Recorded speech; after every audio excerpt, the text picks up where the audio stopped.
दोस्तों, आपके लिए फिर से लेकर आया हूँ टूजी लेक्चर में भूगोल में हम तीसरा लेक्चर होने वाला है हमारा ये। तो टूजी लेक्चर में महाचैलेंज क्यों चला हुआ है, ज्योग्राफी भूगोल के हमें 30 क्वेश्चन कवर करने हैं। 20 क्वेश्चन हमने कवर कर लिया है, जो कि हमने भारत का और विश्व का इतिहास भूगोल देखा है। हम सामान्य भूगोल के हम 10 क्वेश्चन कवर करेंगे, टोटल हमारे आज हो जाएगा 30 क्वेश्चन। तो देखिए हम 1.3 लेक्चर में क्या पढ़ने वाले हैं, अर्थ एवं विषय क्षेत्र, मीनिंग एंड सब्जेक्ट क्षेत्र हम पढ़ने वाले हैं। ठीक है, तो जो भूगोल का जो अर्थ है एवं विषय क्षेत्र है वो हम पढ़ेंगे लेवल फर्स्ट में। तो लेवल फर्स्ट का जो पहला क्वेश्चन है वो आपके सामने है, ये देखिएगा। पहला क्वेश्चन क्या है कि पहला क्वेश्चन है कि भूगोल का जनक किसे कहा जाता है। पहला ही क्वेश्चन हमारा सामने आ गया कि भूगोल का जनक किसे कहा जाता है। तो ये हिकेटियस को भूगोल का जनक कहा जाता है। ये करेक्ट आंसर हो गया। व्याख्या देखिए कि H.F. टॉजर ने हिकेटियस 500 ईसा पूर्व को भूगोल का पिता माना था, जिसने स्थल भाग को सागरों से घिरा हुआ माना तथा 2 महादेशों का ज्ञान दिया। अरस्तु, जो कि 384 से 322 ईसा पूर्व का समयकाल उनका है, वैज्ञानिक भूगोल के जन्मदाता माना जाता है। तो वैज्ञानिक भूगोल के जन्मदाता माना जाता है वो अरस्तु है, और जो भूगोल का पिता है वो हिकेटियस है। किसने कहा, ये H.F. टॉजर ने माना। तो पहला पॉइंट क्या कहा है कि भूगोल का जनक किसे है, हिकेटियस को। और वर्तमान भूगोल का जनक अगर बात करें हो जाएगा अलेक्जेंडर वॉन हम्बोल्ट। ठीक है, और वास्तविक भूगोल का जनक किसको कहा जाता है, इरेटोस्थेनीज को वास्तविक भूगोल का जनक कहा जाता है। ठीक है, ये आपको तीनों याद करने हैं। अब चौथा पॉइंट देखिए, फोर्थ पॉइंट क्या कहता है कि ज्योग्राफी शब्द का प्रथम प्रस्तावक किसे कहा जाता है, इरेटोस्थेनीज को ज्योग्राफी शब्द का प्रथम प्रस्तावक कहा जाता है। तो पांचवा पॉइंट क्या है कि भौतिक भूगोल का जनक किसे कहता है, पोलिडोनियम को कहा जाता है। छठा पॉइंट देखिए कि सांस्कृतिक भूगोल का जनक किसे कहा जाता है, कोलओसावर को कहा जाता है। सातवां गणितीय भूगोल के संस्थापक किसे कहा जाता है, किसको कहा जाता है, थेल्स व एनेक्समिंडर को कहा जाता है। तो आठवां देखिए, आठवां क्या है कि विश्व ग्लोब का निर्माता मार्टिन वेहम को कहा जाता है। नाइन्थ देखिए, विश्व मानचित्र के निर्माणकर्ता कौन थे, एनेंजीमेंडर विश्व मानचित्र के निर्माता थे। 10वां देखिए, भौगोलिक विश्व कोश का रचनाकार किसको कहा है, स्ट्रैबो को कहा गया है। ठीक है, अब हम सीधे सेकंड पॉइंट पे चलते हैं। सेकंड क्वेश्चन है कि भूगोल का एक अलग अध्ययन शास्त्र के रूप में स्थापित करने का श्रेय निम्न में से किस विद्वान को जाता है। ठीक है, ये इसको किसको जाएगा, ये इरेटोस्थेनीज को जाता है। ये आपका करेक्ट हो जाएगा पहला। ठीक है, अब हम सीधे व्याख्या पर चलते हैं। व्याख्या क्या कहता है, जो इरेटोस्थेनीज थे वो 276 ईसा पूर्व से 195-94 ईसा पूर्व यूनान का गणितज्ञ, भूगोलविद, कवि, खगोलविद एवं संगीत सिद्धांतकार था। भूगोल को एक अलग अध्ययन शास्त्र के रूप में स्थापित किया और भूगोल के लिए ज्योग्राफिका शब्द का प्रयोग इन्होंने नहीं किया, इसलिए इनको व्यवस्थित भूगोल के जनक भी कहते हैं।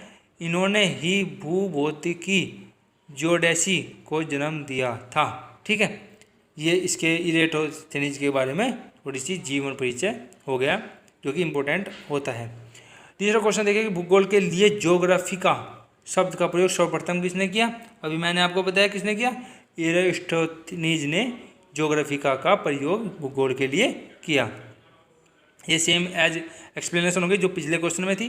अब हम आगे बढ़ते हैं, फोर्थ क्वेश्चन को देखते हैं। फोर्थ क्वेश्चन में क्या कहा गया है कि जो ज्योग्राफी है, ज्योग्राफी के शाब्दिक अर्थ के आधार पर भूगोल की परिभाषा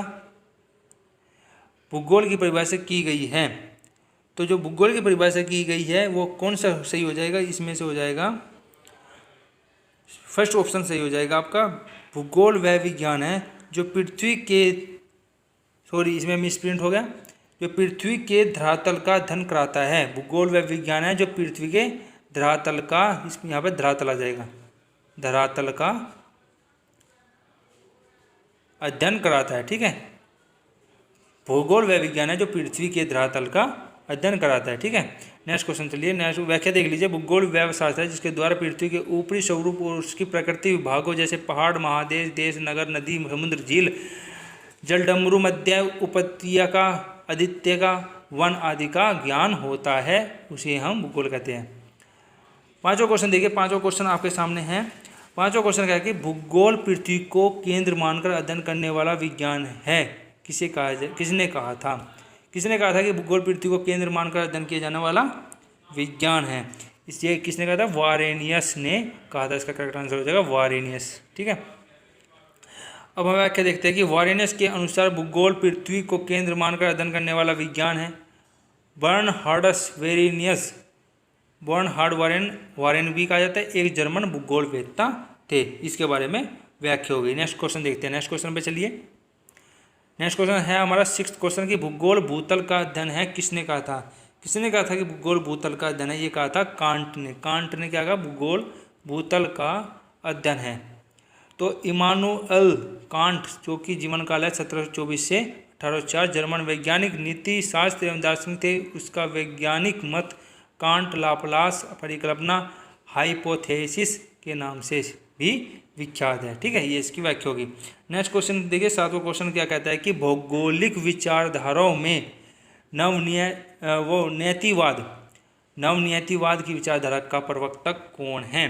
बताइए कौन है? इसका करेक्ट आंसर हो जाएगा ग्रिफिथ टेलर, इसके विचारधारा के प्रवर्तक है। ठीक है, सीधे चलिए इसकी व्याख्या देखिए कि ग्रिफिथ टेलर ऑस्ट्रेलिया के विख्यात भूगोलवेत्ता थे। टेलर ने जलवायु की दशाओं का मानवीय बसाव पर प्रभाव का भी अध्ययन किया। अपने शोध अनुसंधान के आधार पर टेलर ने वातावरण, मानव प्रजाति और प्रवास की रचना, जिसमें टेलर ने प्रवास कटिबंध सिद्धांत का प्रतिपादन किया। टेलर ने अनेक ग्रंथों तथा महत्वपूर्ण शोध पत्रों का प्रकाशन किया। हमारी विकासशील सभ्यता भू शांति का आरंभ विश्व शांति के मार्ग पर भौगोलिक पक्ष 20वीं शताब्दी में भूगोल आदि थे। ठीक है, ये इसकी व्याख्या होगी। नेक्स्ट क्वेश्चन 8वें पे चलिए। 8वें क्या कहा गया है कि वर्तमान भूत की कुंजी है। किसने कहा? जो वर्तमान है वो भूतकाल की कुंजी है। ये किसने कहा? ये जेम्स हटन हो जाएंगे, इन्होंने कहा है।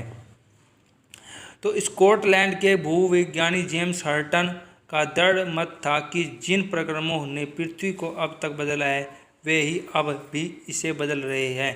इसी संदर्भ में उन्होंने कहा था कि वर्तमान भूत की कुंजी है। इसी के संदर्भ में इन्होंने कहा। तो नेक्स्ट क्वेश्चन देखते हैं। नेक्स्ट क्वेश्चन 9th है। 9th में कहता है कि स्थल रूप संरचना प्रक्रम तथा अवस्था का प्रतिफल होता है। कथन किसने कहा? ये कथन किसने कहा? W.M. डेविस ने कहा कि स्थल रूप संरचना प्रक्रम और अवस्था का प्रतिफल होता है। तो व्याख्या देखिए, भूदृश्य के विकास और रूपांतरण से संबंधित अपरदन का भौगोलिक चर्क विलियम मॉरिस डेविस की एक संकल्पना थी, जिसमें उसने किसी स्थान की भू आकृति के विकास में 3 आकारों को महत्वपूर्ण माना। ये कारण थे: संरचना, प्रक्रम, समस्या, अवस्था। इन कारणों को डेविस का त्रिकूट कहा जाता है और एक वाक्य में व्यक्त किया गया कि स्थल रूप संरचना प्रक्रम और अवस्था का प्रतिफल है। ये इसने कहा। ठीक है, डेविस ने।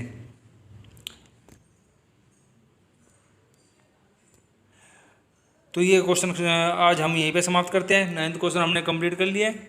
ठीक है, तो उम्मीद करता हूँ आपको ये क्वेश्चन पसंद आए होंगे। अगर आपको अच्छे लगे हैं तो हमारी वीडियो को लाइक कीजिए, शेयर कीजिए, और आप अगर हमारे चैनल पर नए हैं तो सब्सक्राइब का बटन दबाइए, घंटे का बटन दबाइए, जिससे कि आने वाली वीडियो आपको तुरंत नोटिफिकेशन के साथ मिल जाए।